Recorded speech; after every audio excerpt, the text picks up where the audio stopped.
Assalamualaikum warahmatullahi wabarakatuh. Perkenalkan, nama saya Syifa Fadila Zahra dari kelas 12 IPA 2. Di sini saya akan menjelaskan tentang teori-teori pusat pertumbuhan wilayah. Di sini saya akan menjelaskan beberapa teori pusat pertumbuhan. Yang pertama, apa itu pusat pertumbuhan? Pusat pertumbuhan atau growth pole adalah wilayah dengan pertumbuhan yang sangat pesat ketika dibandingkan dengan wilayah lain. Salah satu faktor yang menyebabkan suatu wilayah itu menjadi pusat pertumbuhan adalah wilayah tersebut bisa mempengaruhi pembangunan wilayah lain di sekitarnya. Selain itu juga, pusat pertumbuhan biasanya berperan menjadi pusat pelayanan bagi daerah sekitar. Lalu, faktor-faktor apa saja sih yang menyebabkan suatu wilayah menjadi pusat pertumbuhan?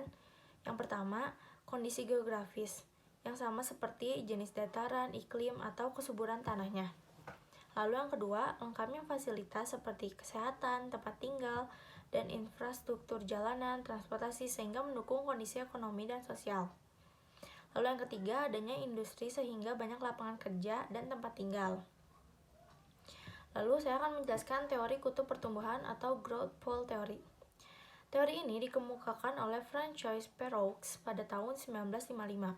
Ini menyimpulkan bahwa pertumbuhan dan pembangunan di setiap wilayah tidak terjadi secara bersamaan. Setiap wilayah memiliki kecepatan dan intensitas masing-masing berdasarkan potensial yang ada. Lalu, dampak yang terjadi adalah kekuatan sentripetal masuk menarik berpindahnya penduduk ke pusat industri. Kekuatan sentrifugal adalah keluar mendorong berpindahnya penduduk dari sekitar industri. Lalu yang kedua, ada teori ekonomi menetes ke bawah atau trickle down theory.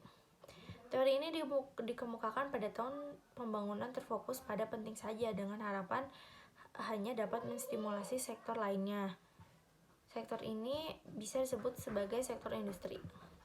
Lalu yang ketiga, ada teori polaris ekonomi. Berdasarkan teorinya, teori polaris ekonomi ini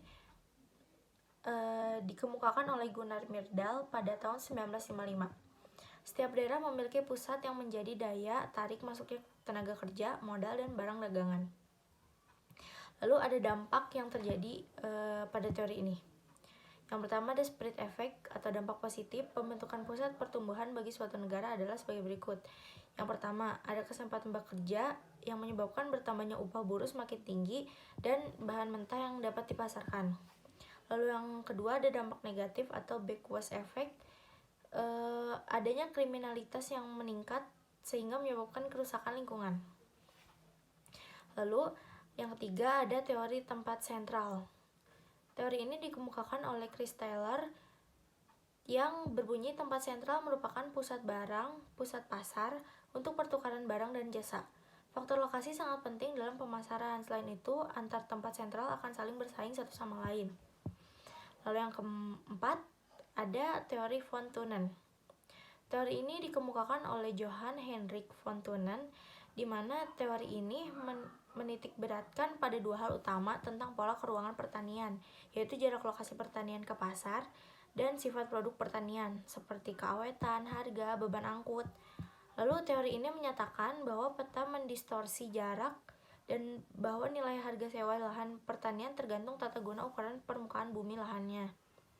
Lahan yang berada di dekat pusat kota akan lebih mahal, berbagai proyeksi berbeda dibandingkan lahan yang jauh dari pusat kota karena jaraknya pun susah untuk ditemukan. Makin jauh dari pusat kota atau kegiatan akan meningkatnya biaya transportasi karena faktor perjalanan yang cukup jauh menyebabkan transportasi yang semakin sulit untuk masuk. Sekian, terima kasih. Wassalamualaikum warahmatullahi wabarakatuh.